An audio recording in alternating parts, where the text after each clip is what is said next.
Hey, church, it's beautiful out right now, and so a lot of us are asking, when is church going to reopen? We are so eager to see you too. We miss worshiping together in person. We miss the parties that we throw together and just being able to see each other in person. But the reality is, our church is anything but closed right now. You know, the truth is people who might not otherwise not step foot in a church at all are worshiping with us on Sundays. They're tuning in. And we have all kinds of meeting and growing together. We're continuing to serve and partner with our local community and our ministries that we support. God's church is very much open, and God is alive right now and still moving through us. We're still open, but the question for us is, when might we gather again? You may have seen that Governor Baker this week included places of worship in phase 1 of the plan to reopen Massachusetts.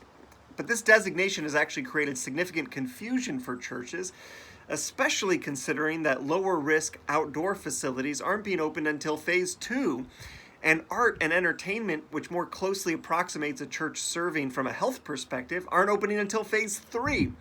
And so given this, it's hard to imagine a scenario for gathering right now that would be safe or hospitable. And actually, when you dig deeper, the kind of service that we could have right now, it isn't anything that we're used to. We could only gather at 40% building capacity, and really the recommended practice guidelines say 20% building capacity. So actually only a very limited number of us could gather together for worship. And we couldn't sing together, and no fellowship before or after service, no kids rock, no contact with each other, everyone 6 feet apart with masks. We'd have to pre-select who could attend worship based on signups and health status, so we really couldn't have visitors, which is a huge part of who we are and what we're about. And then we'd have to make a massive investment in cleaning, professionally cleaning in between every service and practically after anyone touches anything.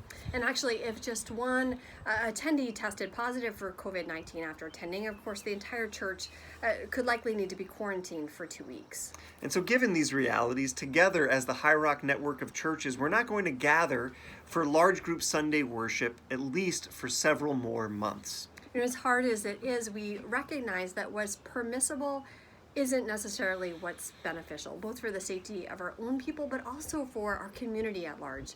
Like, so many, including many of you right in our congregation, are sacrificing so much right now to keep others safe. And so as hard as it is, we know that we need to be willing to sacrifice too.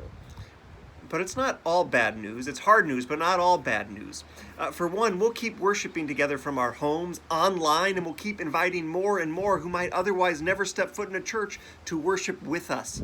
We're going to keep serving. Plans are already underway for our next round of English language learner classes. We're talking about hybrid models of holding Summer Blast, potentially both online and in person and in smaller, safer groups. And as appropriate, we'll look to introducing church-wide small group gatherings in our church building and beyond.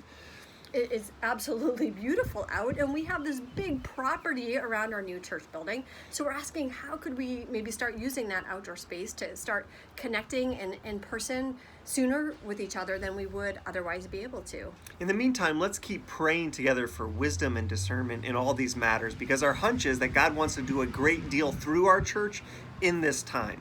Friends, we recognize that not meeting together right now is hard. It's really hard. We miss you so much. But we also recognize that at every turn of our church's existence, God has led, God has provided, God has repeatedly done more than we could possibly ask or imagine. We miss you a lot. We can't wait to see you in person, but let's lean in together right now with hope and expectation to see what God does next. There are still good things ahead.